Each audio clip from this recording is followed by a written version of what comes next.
Hey everybody. On December 8th, 1941, one day after the Japanese carried out a massive surprise attack on a naval base in Pearl Harbor, the United States declared war on Japan. But who in the United States actually declared war? Where does that power come from?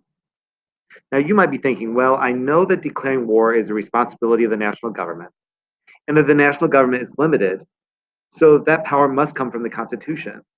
Well, good for you, you're right. The power to declare war is actually given to the Congress. The Constitution says in Article 1, Section 8, Clause 11, that the Congress has the power to declare war. More on that later. This video is about the foreign policy powers, or the powers that Congress has in regards to the United States interacting in some way with other nations. After watching this video, you should be able to say where the legislative branch's foreign policy power comes from. Well, first you should know that Congress naturally has some foreign powers just because it holds the legislative power of a sovereign country. You know, inherent powers. An example of an inherent foreign policy power of Congress is to fund measures that combat terrorism or pass laws that regulate immigration.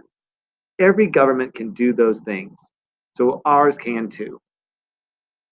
Of course, the most obvious source of the legislative branch's foreign policy power is the Constitution. As I'm sure you probably already figured out, some of Congress's foreign policy power comes from the legislators' jobs concerning war. As a matter of fact, 6 of the 27 express powers written into Article 1, Section 8 have to do with war.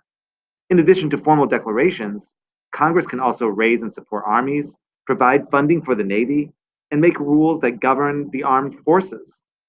These all have massive foreign policy implications because they have to do with the United States' defense against other nations. However, not all of the foreign policy powers of Congress have such violent implications.